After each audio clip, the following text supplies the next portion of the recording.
সব সময় ডিমের ঝোল কিংবা ডিমের কারি খেতে ভালো লাগে না, তাই আজ ভাবলাম একটু ডিমের কোরমা বানানো যাক। এখন আমি সবচেয়ে সহজ পদ্ধতিতে ডিমের কোরমা বানিয়ে দেখাবো। এজন্য আমি একদম প্রথমে ডিমগুলোকে ভালো করে সিদ্ধ করে নেব। তারপর কড়ার মধ্যে তেল গরম করা হয়ে গেলে এবার দিয়ে দেব পেঁয়াজ কুচি,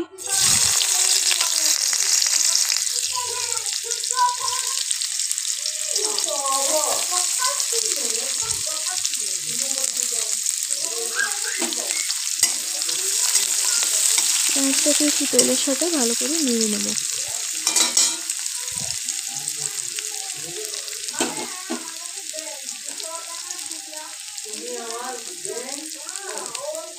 এবার কোচানো আদা রসুনগুলোকে এর মধ্যে দিয়ে দেব।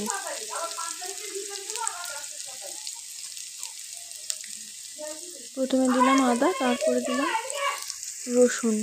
রসুনগুলোকে আমি লম্বা লম্বা করে চিড়ে নিয়েছি, আর আদাগুলোকে ছোট ছোট করে কুচিয়ে নিয়েছি।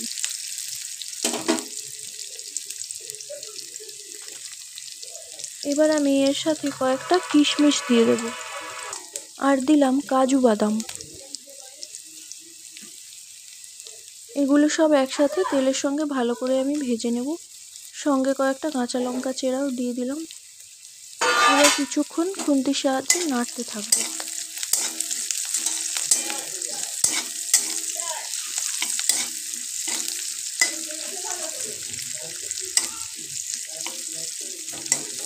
একদম ভালোভাবে লাল লাল করে ভেজে নেব।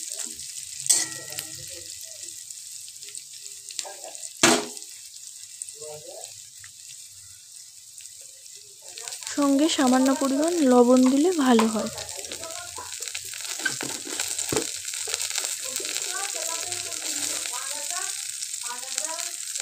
সামান্য হলুদ গুঁড়োও দিয়ে দিচ্ছি, যাতে কালারটা আরো ভালো আসে।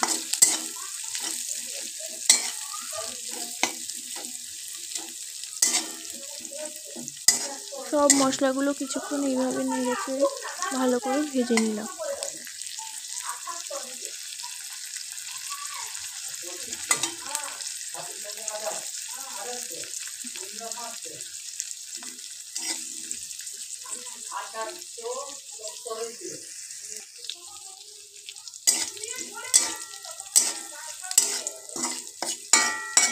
এবার দেখুন মশলাগুলো অনেকটাই লাল হয়ে গেছে, একদম ভালোভাবে ভাজা হয়ে গেছে। তাই আমি কড়া থেকে এবার এই মশলাগুলোকে নামিয়ে নিচ্ছি। আবারও আমি কড়াইতে কিছুটা তেল দিয়ে দেবো।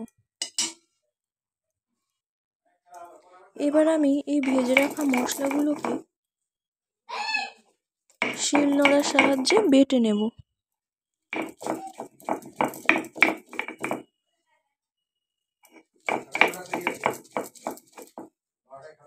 আমি এখানে শিলনোড়ায় করছি, আপনারা মিক্সিতেও করে নিতে পারেন।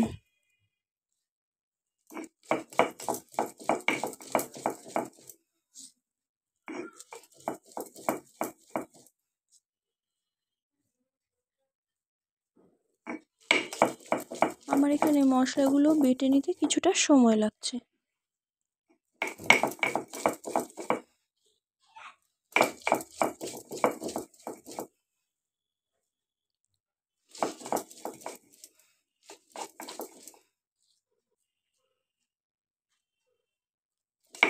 আর হ্যাঁ, এই রেসিপিটা আপনারা কারা কারা এইরকমভাবে বানিয়েছেন সেটা কিন্তু কমেন্ট করে বলতে একদমই ভুলবেন না। কড়াইয়ের মধ্যে আগে থেকে কিছুটা তেল ছিল, আর এখন আমি আরও কিছুটা তেল অ্যাড করে দেব। তেলটা ভালোভাবে গরম হয়ে গেলে আমি ওই ভাজা মশলাগুলোর পেস্টটা এই তেলের মধ্যে দিয়ে দিলাম।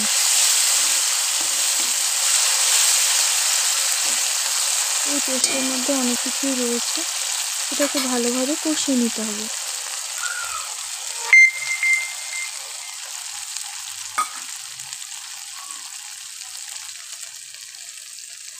এর সঙ্গে দিলাম সামান্য পরিমাণ ঘি। ঘি অ্যাড করলে এর টেস্ট আরও রাজকীয় হয়ে ওঠে। এই মশলার সাথে যেহেতু কাজুর পেস্ট রয়েছে, সেহেতু নিচে লেগে যেতে পারে, সেক্ষেত্রে আপনারা সামান্য পরিমাণ জল অ্যাড করতে পারেন।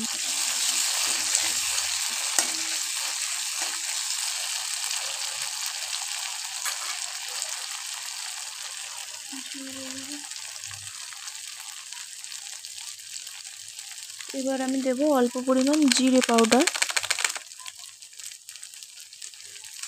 ও অল্প পরিমাণ ধনে পাউডার।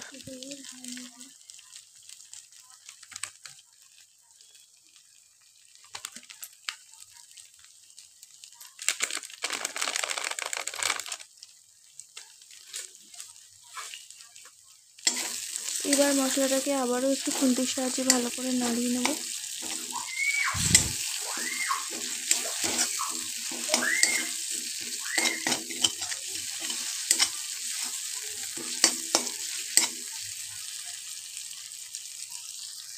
এবার আমি দেখলাম নিচে অল্প অল্প বসে যেতে শুরু করেছে, তাই সামান্য পরিমাণ জল অ্যাড করব। জল যেহেতু বেশি রয়েছে তাই আমি গ্যাসের ফ্লেমটা একটু হাই করে দেব। জলটা আরও কিছুটা শুকিয়ে গেলে তারপর আমি গ্যাসের ফ্লেমটা লো করে দেব।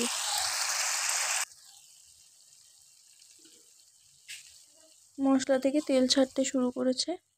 এবার আমি দিয়ে দিলাম গরুর দুধ আর দিলাম কয়েকটা চেরা কাঁচা লঙ্কা। এটাও একটু ভালো করে মিক্স করে নেব।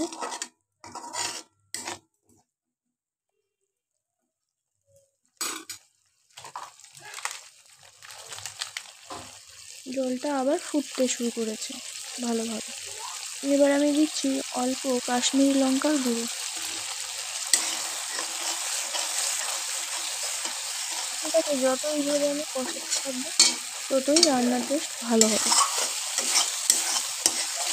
চাইলে কেউ চিনিও অ্যাড করতে পারেন, কিন্তু আমি এখানে করছি না, যেহেতু এখানে কাজু রয়েছে, দুধ রয়েছে, কিশমিশ রয়েছে, তাই আমি এক্সট্রা করে আর কোনো চিনি দিচ্ছি না। দিয়ে দিলাম আরও সামান্য একটু লবণ। এবার আমি এর সাথে দেব অল্প পরিমাণ টক দই।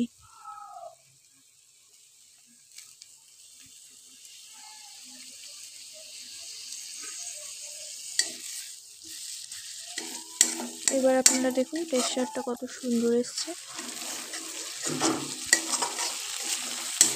কালারটা দেখতে দুর্দান্ত লাগছে।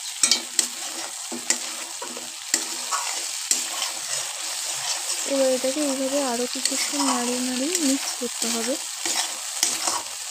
আর মশলাটাকে আরও কিছুক্ষণ কষাতে হবে।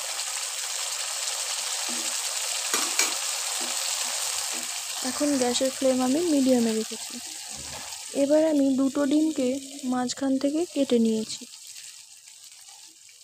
এখানে আমি দুটো ডিম নিয়েছি কারণ খাবার লোক খুবই কম, অযথা তো খাবার নষ্ট করে লাভ নেই, তাই আমি কমই নিয়েছি। এবার লাস্টে আমি ডিমগুলোকে এর উপর দিয়ে দিলাম আর গ্যাস অফ করে আমি ঢাকনা বন্ধ করে রেখে দিলাম। আর খাবারটা আমি এইভাবেই সাজিয়ে পরিবেশন করলাম। আপনাদের ভালো লেগে থাকলে একটা লাইক করুন।